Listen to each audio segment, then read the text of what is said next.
Hi guys, Gareth here coming at you with a spur of the moment video.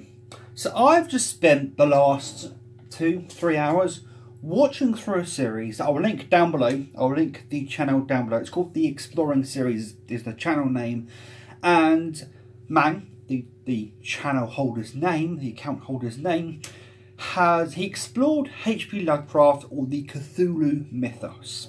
Now, some people may not be aware of who H.P Lovecraft is. So H.P Lovecraft was an author. He was born in August the 20th, 1890 and died March the 15th, 1937. And as it says in this Wikipedia article, he actually died in poverty in 1937. He actually died in poverty, which is really upsetting in a lot of ways. It then, in the very next sentence, it says that he is now regarded as one of the most significant and influential 20th century authors in his genre. So what is his genre? So his genre was cosmic eldritch horror in a lot of ways, or Lovecraftian horror as people have come to coin it as. Now, you may not know who Lovecraft is. You may have heard the term Lovecraftian, but I'm sure you've heard of Cthulhu. Cthulhu is by far the most popular, the most well-known aspect of his mythos that people sort of explore and look into. But there are many other forms of his mythos that are explored in many other forms of media.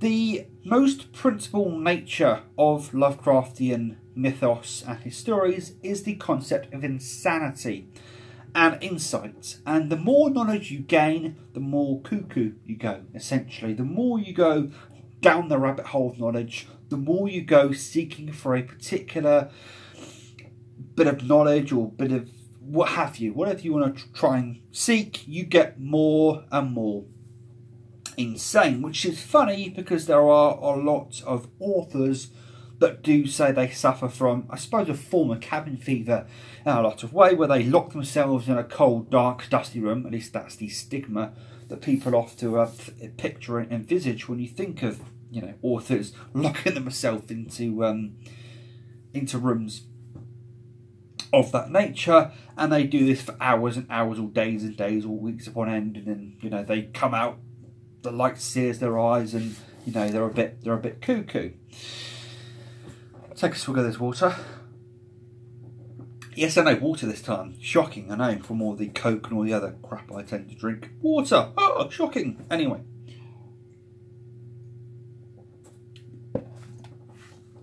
But, yes, he often explores insanity and madness, and simply looking at something is enough to make you go absolutely cuckoo and insane and be a bumbling, mumbling mess, rocking back and forth about the horrors you've just witnessed. So, although many people don't know about Lovecraft himself, they very much know about the media has been influenced by him.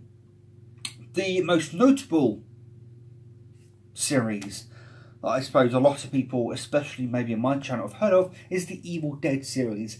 Believe it or not, H.P Lovecraft actually invented the Necronomicon. He invented it in a story, I think he called it the Necronomicon, and it is thus featured in a bunch of his stories. And in fact, he was actually interviewed way back when and asked if the Necronomicon was a real book that he knew about, and he said no, it's purely a concept of fiction. I invented it for the subject of my story, despite a publisher in 1977 claiming they are releasing the actual Necronomicon that exists in the world somewhere. Obviously that is false, and that's extremely deceptive, but in some ways quite clever, because deception is very much an intrinsic value and theme throughout Lovecraft's books.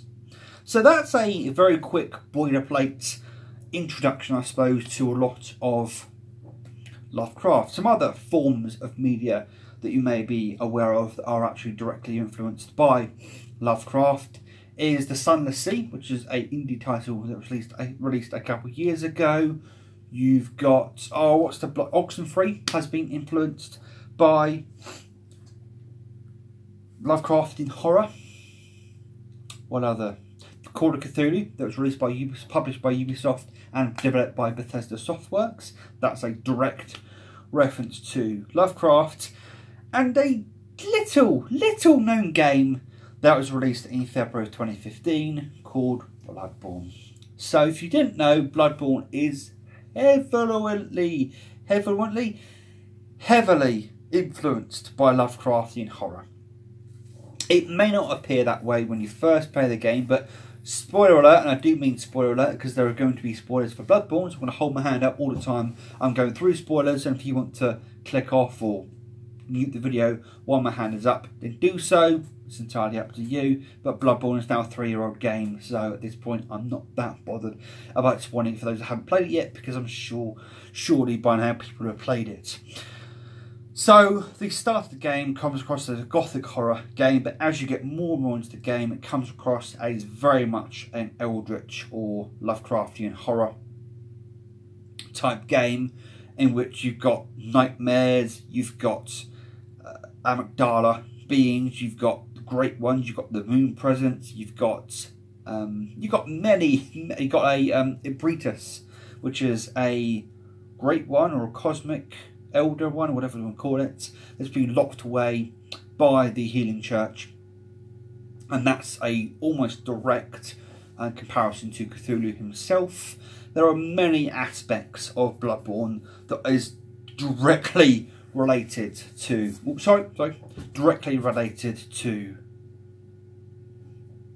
H.P Lovecraft. Take that away. I'll say that again, because even though so many aspects of Bloodborne that's directly related to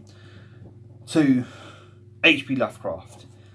And when I bought Bloodborne back in 2015, I bought the full-on collector edition. In fact, it prompted me to rebuy a PlayStation 4, believe it or not, way back when in 2015. I had watched Epic Name Bros Marcus's playthrough of the series several times. Me myself, I'm currently stuck on the Bloodstaff Beast and can't get past the bugger. And every time I try and beat him 3 or 4 times, and then need to go away and grind for a bit before I can come back and beat him again. It's just a vicious circle that's really pissing me off at the moment. But anyway, apart from that, I've watched Marcus's / Epic Name Bros play through the series several times now, and as a result of me watching his series, some other videos popped up in my sub box saying, oh, did you know that Bloodborne is a direct reference to H.P Lovecraft and Lovecraft horror and that sort of stuff. So I started investigating Lovecraftian horror, and I was enthralled by it. A lot of the themes, a lot of what is contained within his literature is just stuff that I've often wondered about and thought about. And when you see something in the corner of your eye and you think, did I actually see that? And you sometimes think of people going insane, and you'd often look at the people who rule this planet / world. You look at our leaders, and you often wonder, is there some other entity, like the Illuminati, I suppose, for lack of a better term? Not that I necessarily believe in the Illuminati, but I'm just saying that's a comparison I can make right now. Is there another organisational entity out there that's actually controlling all of us and have other civilizations, have they integrated themselves within our society and we don't even know they exist? These are all concepts I've often thought about myself. As a result, for a while now, back in 2015, when I first bought Bloodborne and realised that it was directly connected to Lovecraftian themes, I started buying and acquiring a bunch of Lovecraftian books and stuff like that. E-books, Kindle books. Now, one thing I would say at this point is that a lot of H.P. Lovecraft's books are now in the public domain. You can get hold of them for nothing. You can download them and read them at your leisure if you wish to. And if you wish to buy a book, a tome of Lovecraftian stories, they're not that expensive. Again, because it's in public domain, they don't charge much for it. 2 seconds. So, on the back of that, I'm probably, we'll see how things go, going to order a book later today, which is it's a hardback book of the apparently complete works of H.P. Lovecraft. I have got audio books and, as I said, e-books of H.P Lovecraft stories, but there's nothing like a proper book to sit down with and read through. Plus, I'm probably on my second channel, which is Gareth the Geek, which I will leave a link down below if I remember. I'll be doing a playthrough of Bloodborne, or maybe not a playthrough of Bloodborne, because I myself currently, I wouldn't say halfway through it, but I'm not that far through it. I may start a series continuing off where I am at the moment, and then continuing through the game, because I haven't actually interacted with the Lovecraftian elements of the game just yet. So, you know, I'll do that, and at that time I may mention some of the bits and bobs about that. But I'm probably, as you can probably guess from what I'm saying, is I'm going to do my own series, sort of looking into the Lovecraftian mythos and what it means. Also, a lot of the monsters and the beings and the deities in the Lovecraftian mythos, in the universe that is Lovecraft, I've also realised that a lot of other authors have, maybe not directly, but they've definitely been inspired by Lovecraft. Hasta is a old great one, also known as the Yellow King, that has a sign that he can cast. He can cast that sign, and whenever anybody who's not yet initiated to his cult, if you will, can be shocked, mesmerised, or even hypnotised by that sign to maybe be drawn into his cult. Plus, he has a bunch of ardent followers that he will send out to try and get people to join his cause. What does that sound like to you? I don't know, but personally that sounds like the Death Eaters and Voldemort to me. And actually the Dementors, which, as you know, Voldemort has some sort of control over the Dementors. Well, actually the Dementors go for the most powerful being at that moment in time, and of course Voldemort becomes the most powerful being after the death of Dumbledore. Spoilers alert for now a powerful old series that Harry Potter is. The Dementors are actually almost directly comparative to entities that exist within inside Lovecraft's universe. Now, how dare I suggest potentially that J.K. Rowling has been influenced or even plagiarised other forms of media. I'm not even beginning to suggest she's plagiarised other forms of media, because H.P. Lovecraft himself has said he wants people to take inspiration from his works and then expand upon them in their own right. So the fact that J.K. Rowling has actually maybe taken some of the concepts of H.P. Lovecraft and expanded them in her own way is actually perfectly fine. It's just that the reason why I just made that joke is a lot of ardent Harry Potter fans really hate it if you knock upon J.K. Rowling. People who, it's funny because I actually spoke to a very big Harry Potter fan, and he's actually turned to me and said she doesn't write, the way she writes isn't brilliant, and a lot of what she, although it's a very complex and very rich universe, a lot of what she's done in her series, a lot of themes and tropes that she has written about have been seen in previous works from previous people. It's not hard to see that.